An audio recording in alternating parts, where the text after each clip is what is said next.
Senja mulai turun di pesisir selatan Jawa. Langit berubah jingga keunguan, sementara ombak memecah batu karang dengan suara berat, seperti napas panjang dari laut. Di jalan tanah yang sepi, suara mesin jeep tua terdengar makin mendekat.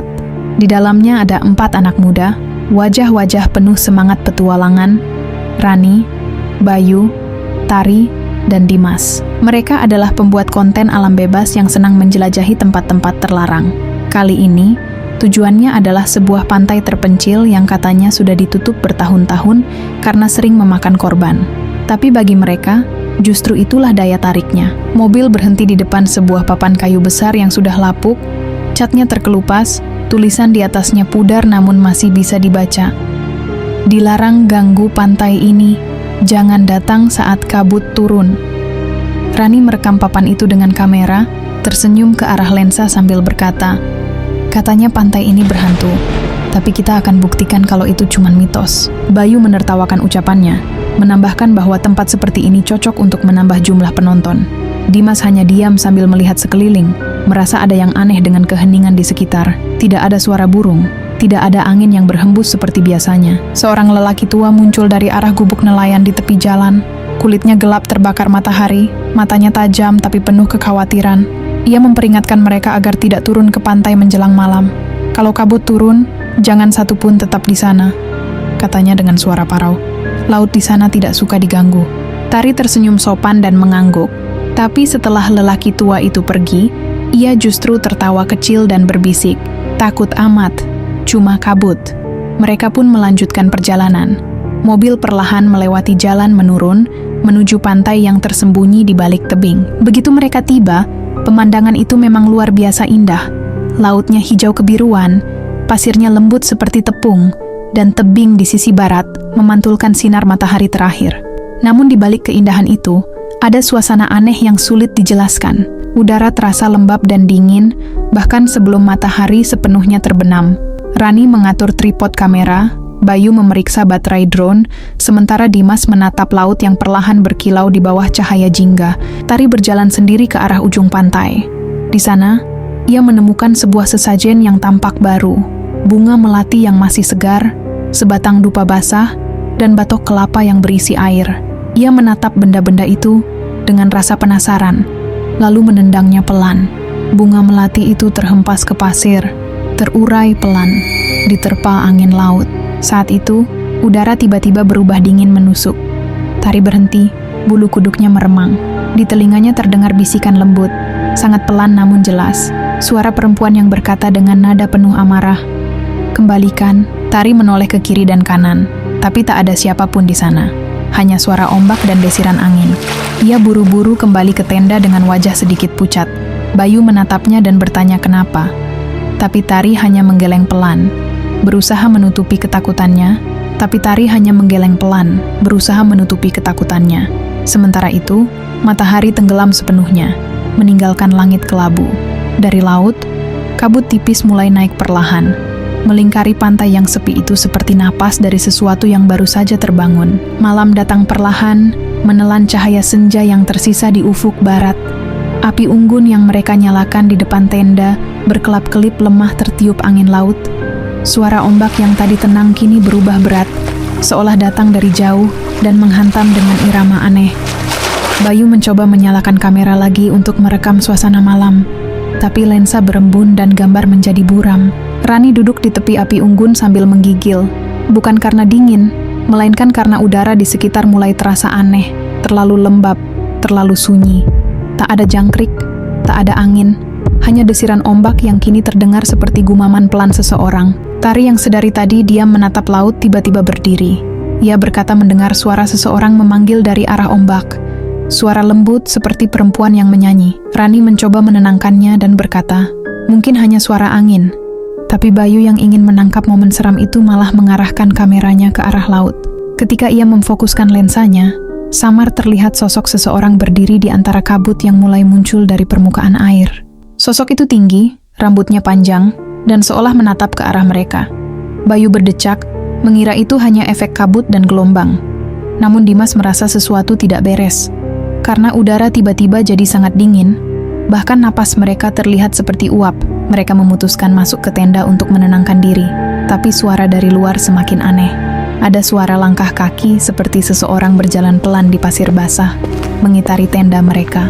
Bayu membuka sedikit resleting tenda dan menyorotkan senter keluar. Tidak ada apa-apa, hanya kabut tebal yang kini menelan seluruh pantai. Rani memegang tangannya gemetar. Dimas berusaha tenang, tapi detak jantungnya terdengar jelas di antara keheningan itu. Tiba-tiba Tari berkata ia ingin mengambil air di tepi laut untuk minum. Dimas menahannya, tapi Tari bersikeras dan melangkah keluar membawa botol plastik. Tak lama, suara ombak terdengar lebih keras dari sebelumnya. Dimas memanggil namanya beberapa kali, tapi tak ada jawaban. Ia akhirnya keluar mencarinya dengan kamera kecil di tangan. Dalam rekaman, hanya terlihat kabut tebal dan siluet samar Tari berdiri di tepi air. Lalu dalam sekejap, sosok itu ditarik sesuatu ke dalam laut, lenyap tanpa suara. Kamera jatuh, dan Dimas berlari panik kembali ke tenda. Rani menjerit histeris ketika melihat rekaman itu. Suara perempuan tiba-tiba terdengar dari kejauhan, menyanyi pelan dalam bahasa Jawa kuno. Nada lagu itu lirih tapi menakutkan, seperti ratapan dari dasar laut. Kabut semakin pekat, menelan pandangan. Kompas di tangan Dimas berputar liar. GPS di ponsel mati total. Mereka terperangkap di antara kabut, tanpa arah. Dari luar, terdengar langkah kaki basah mendekat. Api unggun mati total, menyisakan kegelapan yang pekat. Ketika cahaya kilat kecil dari kamera menyala, Rani melihat sekilas sosok wanita tinggi berdiri di depan mereka. Rambutnya basah menutupi wajah, kulitnya kehijauan berkilau oleh air, dan di tangannya menggenggam seikat rumput laut. Udara berubah beku. Dengan suara yang berat dan bergema dari segala arah, sosok itu berbisik, "Kalian bawa tawa di tempat larangan." Rani menutup mulut menahan jerit, sementara Bayu yang panik mengarahkan senter ke wajah sosok itu. Dalam sekejap, cahaya padam dan tubuh Bayu terhempas ke arah laut. Suaranya lenyap, hanya tersisa kabut dan aroma asin yang makin menyengat. Kabut menelan seluruh pantai, tebal seperti dinding putih yang hidup. Rani dan Dimas berlari tanpa tahu arah, hanya mengikuti naluri untuk menjauh dari laut. Nafas mereka tersengal, pasir basah membuat kaki sulit bergerak. Suara jeritan Bayu masih menggema di kepala Rani, tapi perlahan berganti dengan nyanyian lirih yang kini terdengar dari segala arah. Nyanyian itu lembut, seperti suara ibu menina bobokan anaknya. Namun di baliknya ada kesedihan yang menusuk dan amarah yang menahan. Dimas menarik tangan Rani erat-erat, berulang kali memintanya untuk tidak menoleh ke belakang. Tapi, setiap langkah terasa seperti ditarik sesuatu ke arah laut. Kabut mulai berubah warna kehijauan, seolah bercampur dengan cahaya dari dalam air. Rani terisak, berdoa lirih, sementara Dimas terus berlari, mencari arah menuju hutan yang seharusnya ada di balik tebing. Namun langkah mereka seakan berputar di tempat. Di kejauhan terdengar suara ombak, tapi juga suara langkah kaki yang mengikuti, berat, basah, dan perlahan mendekat. Rani menoleh tanpa sadar, dan melihat sosok tinggi muncul dari kabut, semakin jelas setiap detiknya. Rambut panjang menutupi separuh wajah, gaun hijau lusuhnya meneteskan air, dan kulitnya berkilau seperti sisik halus. Mata itu kosong, tapi penuh kemarahan. Dari bibirnya keluar suara yang membuat darah membeku. "Kalian rusak kembangku. Kalian tertawa di tanah kutukan." Rani menjerit dan jatuh tersungkur. Dimas menahannya, berusaha menariknya bangkit, tapi tanah di bawah mereka berubah lembek, seperti pasir yang hidup. Dimas mencoba melangkah, namun kakinya tenggelam perlahan.